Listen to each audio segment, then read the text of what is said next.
Почитувани, ВМРО ДПМНЕ останува доследно на ветувањата кои ги даваме. Ветивме дека ќе го реализираме проектот Коридор 8, поврзување на источниот сосед преку железнички сообраќај и тоа го исполнуваме. Вчера беше поставен камен темелникот за отпочнување на проектот Коридор 8, кој инаку важи за најголем инфраструктурен проект од ваков вид што се случил во оваа држава. Овој проект кој граѓаните го паметат само како споменик на една транзиција и една голема лага од минатото, ние ќе го претвориме во нова порта кон светот. Обврските кои ги дадовме пред граѓаните мора да се реализираат. Нивната доверба треба секојдневно да се потврдува. Ние континуирано докажуваме дека граѓаните може да ни веруваат. Поврзувањето со Бугарија преку железнички сообраќај и вклучувањето на Република Македонија целосно во меѓународниот Коридор 8 е едно од најголемите инфраструктурни проекти на државата, кој е воедно и еден од најкапиталните, најзначајните и најскапите проекти што се реализираат во државата. Реализацијата на Коридорот 8 ќе се одвива во 3 фази и ќе опфати вкупно 89 километри железничка инфраструктура.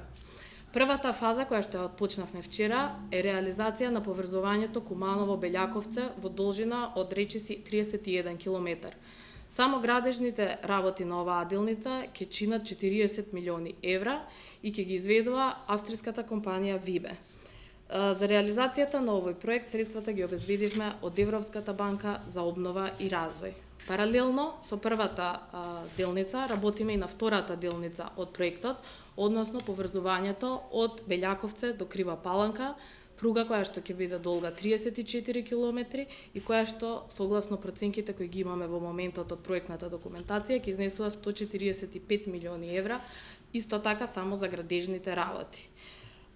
Третата фаза од проектот во должина од 24 километри ќе ја поврзува Крива Паланка со границата со Република Бугарија, односно до Девет Баер, и оваа делница, согласно документацијата со која располагаме во овој момент, ќе изнесува околу 337 милиони евра за градежни работи. За втората делница средствата ќе ги обезбедиме од Европската банка за обнова и развој, додека за третата делница, која што ќе биде и најскапа, планираме средствата да бидат обезбедени од повеќе меѓународни финансиски институции, односно од Европската банка за обнова и развој, од Европската инвестициона банка и од ИПА предпристапните фондови. Да сумираме, значи реализирањето на сите 3 фази за 89 километри нова железничка пруга ќе чини 527 милиони евра само за градежни работи.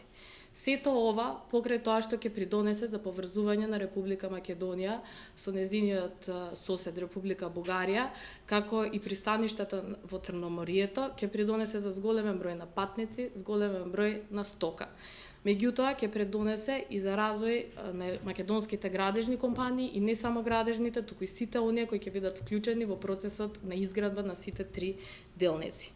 Би сакале да споменеме дека сериозноста во реализирањето на проектите нам како политичка партија ни е на прво место и од тоа сме го докажале безброј пати. Овој проект веќе се реализира.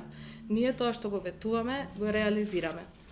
За разлика од нас, една друга влада и една друга партија во 90-тите години во пресрет на изборите ветија дека ќе го реализираат овој проект, меѓутоа зад себе оставија само лаги и бетонски столбови кои до денес сведочат за нивната несериозност.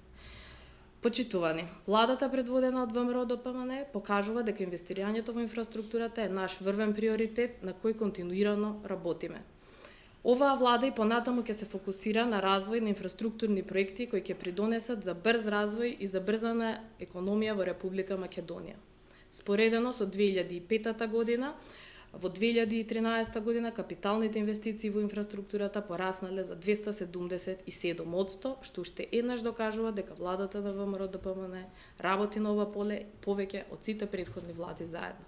ВМРО ДПМНЕ како сериозна партија ќе продолжи понатаму да излегува во пресрет на сите предизвици и да се зафаќа со големи и значајни проекти кои ќе придонесат за брз развој на Република Македонија. Ви благодарам.